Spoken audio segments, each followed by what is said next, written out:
"You don't belong here anymore." Those were Ethan's words, flat and final, as the rest of the table fell into silence. The candles flickered between us, their light catching the edges of untouched champagne glasses and half-eaten roast. My mother lowered her eyes. My father kept cutting his steak, pretending he hadn't heard.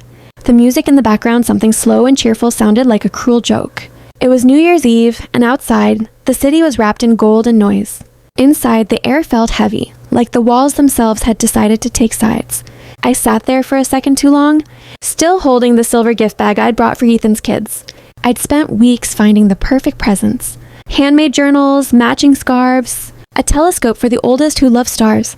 They sat at the end of the hallway now, waiting for midnight, waiting for me. But I didn't move. Ethan leaned back in his chair, smirking in that easy, confident way that always made him look like the hero of the family. "Come on, Lena," he said. "Let's not make this awkward." Awkward. That word hung in the air like smoke. My mother sipped her wine. My father cleared his throat. Not one of them spoke for me. I stood slowly, the chair scraping against the tile. My hands didn't shake, but my heart did. I looked at each of them, the family I'd paid for, defended, and forgiven. I could have said 1,000 things right then. I could have reminded them of every rent payment, every bailout, every late-night call I'd answered when Ethan's life fell apart again and again. But all that came out was 3 quiet words. "You're right." No shouting, no tears, just the truth. I picked up my coat, grabbed the gift bag, and walked toward the door. No one followed. The laughter on TV swelled as if mocking the silence between us. Outside, fireworks cracked through the winter sky, painting it red and silver. I looked back on their silhouettes framed in the warm light, together, whole and utterly foreign. By the time I reached my car, the clock on the dashboard read 11:57, 3 minutes until a new year. I turned the key, the engine humming beneath me, and said the same words again softly this time, just for myself. "You're right." But as the fireworks exploded above the city, lighting up the windshield in bursts of color, I made a quiet promise no one heard. Before dawn, I'd make one decision that would change everything. When I was little, I thought family meant safety. Sunday dinners, birthday candles, long drives with my dad's old playlist. Those memories played like reruns I couldn't stop believing in. We looked perfect from the outside. Inside, though, we were a machine built on quiet debts. Ethan was always the one who stumbled. The dreamer, the risk-taker, the one everyone excused. "He just needs a little time," my mother would say, brushing off another job he'd lost or loan he'd forgotten to repay. My father, a man of few words, would simply sigh and hand Ethan his credit card.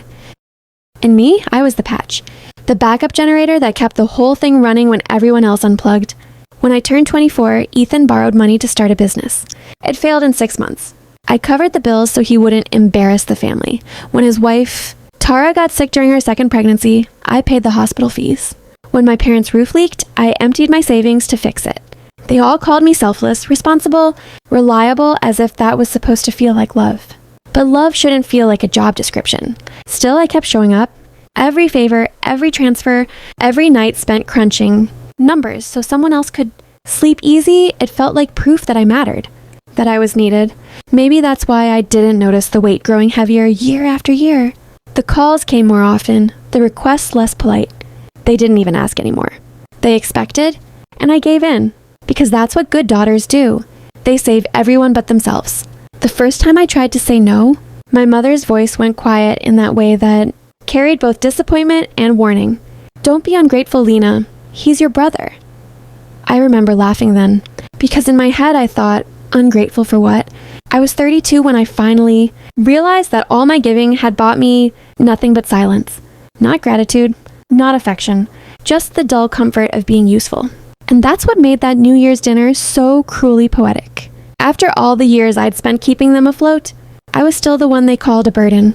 And maybe that's when I started seeing the truth that the family I was fighting to hold together had only ever held me hostage.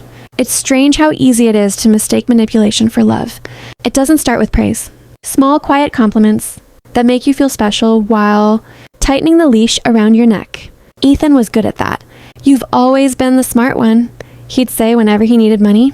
"You understand how hard life can be."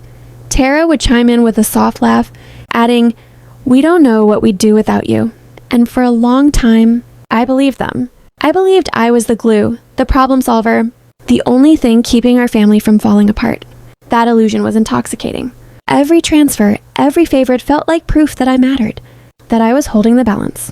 But underneath, there was always a quiet truth. They depended on my guilt, not my generosity. Ethan's pattern became predictable. First came the charm, then the tragedy, then the urgent call. Lena, the kids' school just increased tuition. Lena, Tara's car broke down again. Lena, I promise this is the last time. It never was. And each time I sent the money, I told myself it was temporary, that one day he'd finally get it together. But dependency doesn't help it grow. My parents helped the cycle along, maybe without even realizing it. To them, Ethan was the son who'd lost his way, and I was the daughter who could afford to find it for him. They never asked how much I was giving. They just thanked me for keeping the peace. It wasn't peace. It was quiet servitude dressed as family duty. I remember one Sunday, sitting at their kitchen table, hearing my father tell Ethan, "You're lucky your sister's got her head on straight." I laughed politely, but inside something twisted, because luck had nothing to do with it was an obligation disguised as love. And the worst part? I started losing myself in their chaos.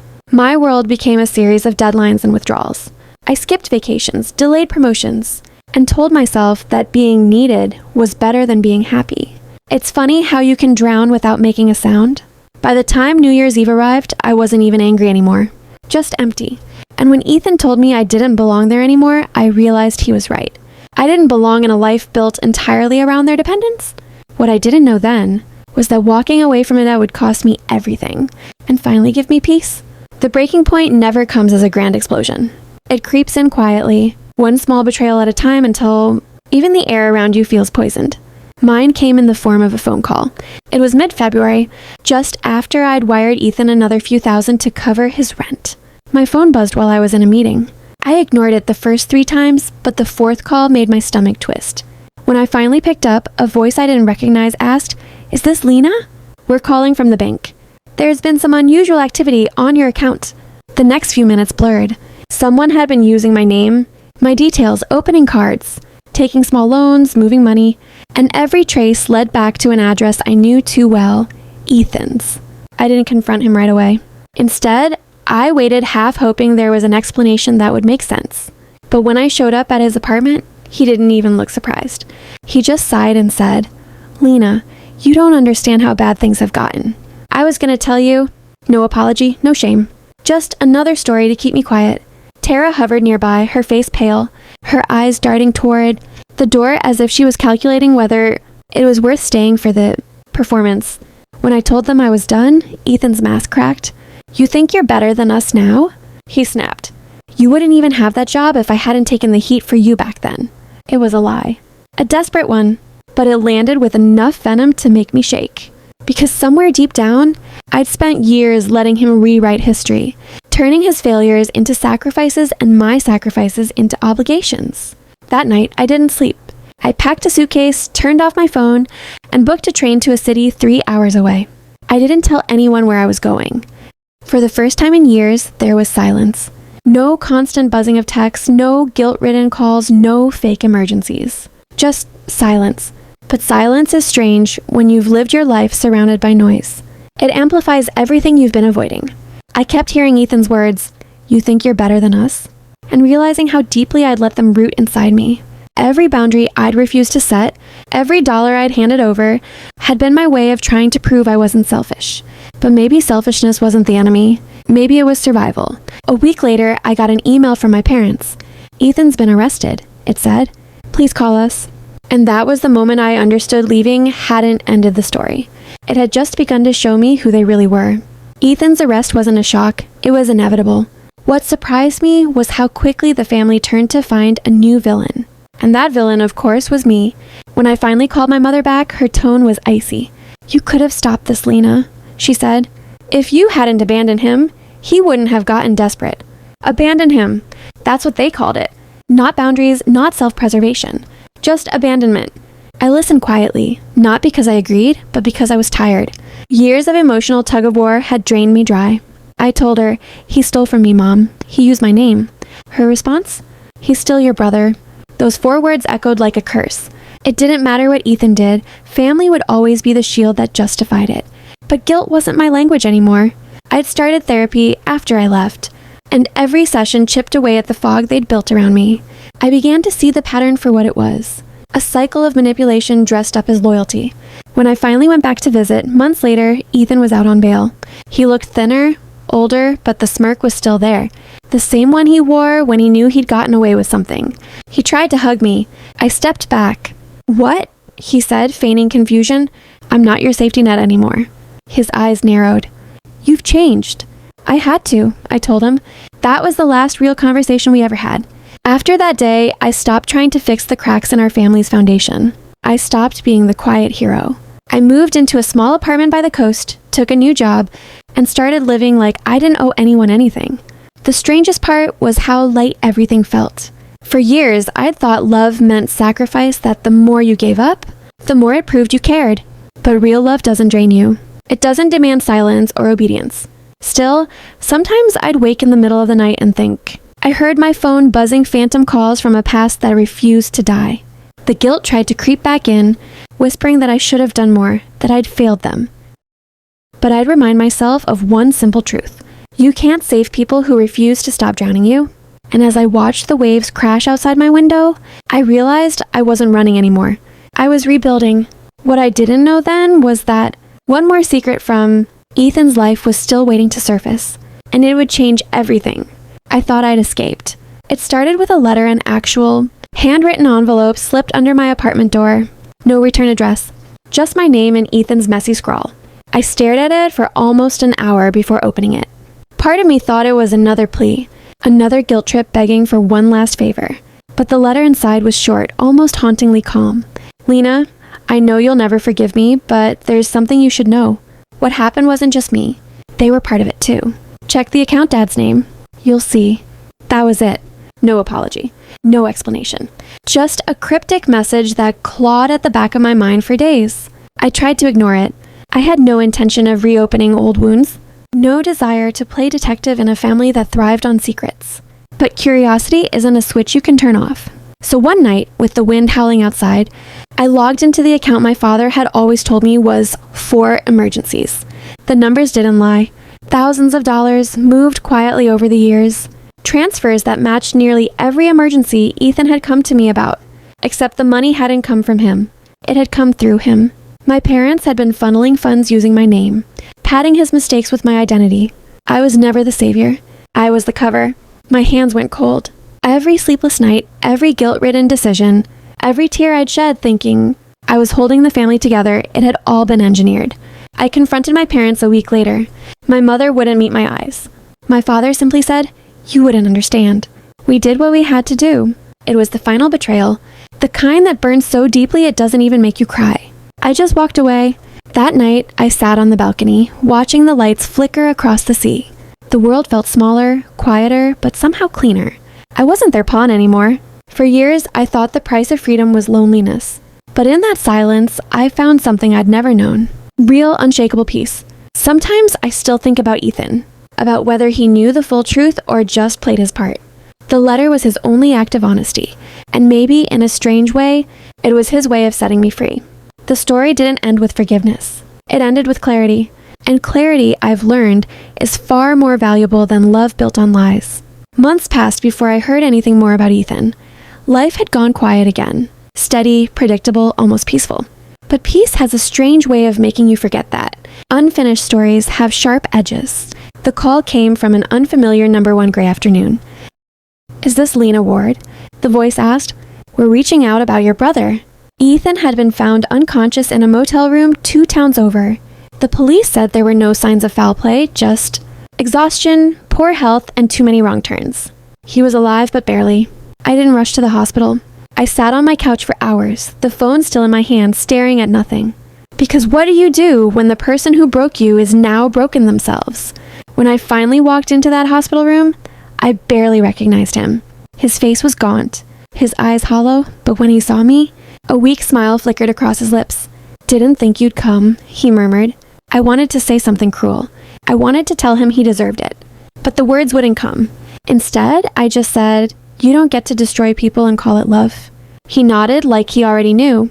"I know what I did," he said quietly. "I just didn't know how to stop." There was something human in his voice. I hadn't heard in years, something that almost sounded like regret. We talked for a while, though it wasn't really a conversation. It was more like exhaling everything that had been trapped between us for years. Before I left, he said something that stuck with me. "You were always trying to save me, but I think you were just trying to prove you were worth saving too." He wasn't wrong. Leaving that room didn't feel like closure. It felt like the truth.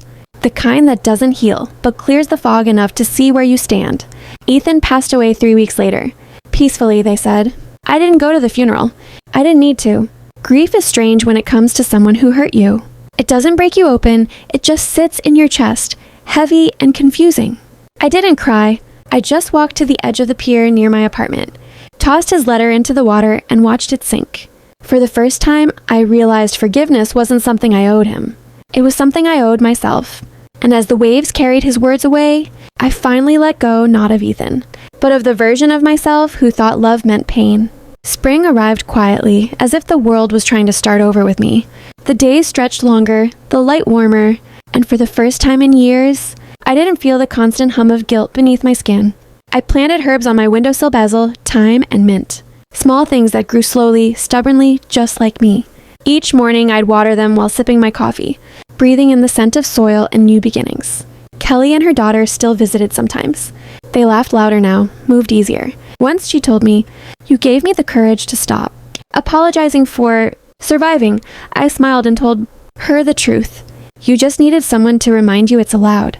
Sometimes, when the light hits the window a certain way, I still think of Ethan. Not with anger, not even sadness, just recognition. The kind that comes when you finally see the pattern without wanting to fix it anymore. I'd learned that freedom doesn't come from cutting people off. It comes from releasing the parts of yourself that kept them tethered to you. The fixer, the pleaser, the quiet one who believed love had to be earned. One evening, I lit a candle and sat at my desk, writing in the same notebook that once held budget lists and bank transfers. This time, the words were different. I'm not what I gave. I am what I kept. Outside, the city hummed the same one that had watched me crumble and rebuild. The same snow that once buried me now melted into soft streams under the streetlights. As I closed the notebook, I caught my reflection in the glass. There was no tension in her shoulders, no sadness in her eyes, just stillness. And in that quiet, I realized something simple and true. Some endings don't need applause. They just need peace. The days after Ethan's funeral felt strangely weightless. I didn't tell anyone he was gone, not even Kelly. It wasn't a secret. I just didn't feel the need to say it out loud. Some endings don't need witnesses. Life went on, the way it always does. I went to work, met deadlines, watered the herbs on my windowsill. The basil grew fastest, its scent sharp and clean, a reminder that growth doesn't need applause, it just needs consistency. There were moments when guilt tried to creep back in, like when I passed a family laughing at a cafe, or when I saw a little boy holding his sister's hand across the street. For a second, I'd feel that old act, the one that whispered, "You could have tried harder." But then I'd remember. I had tried. For years, and it nearly hollowed me out. One afternoon, while cleaning out a drawer, I found the last unopened Christmas card I'd ever sent to my parents. I turned it over in my hands, reading the neat handwriting on the back, "Love always." Lena. The words felt foreign now, like they'd been written by someone who still believed love was a transaction. I tore it in half and dropped it into the trash. There was no ceremony, no tears, just quiet relief. A few weeks later, Kelly called. She sounded lighter, her laughter genuine. "The kids are doing great," she said. "We found a small house near the lake. It's not much, but it feels like home." "That's everything," I said. There was a pause, then she added softly, "You saved us, you know." I smiled to myself. No, I just stopped saving the wrong person. After we hung up, I went for a walk. The air was crisp, the sky a pale blue streaked with gold. I passed the old bakery where my mother used to take us, the one that used to sting like memory.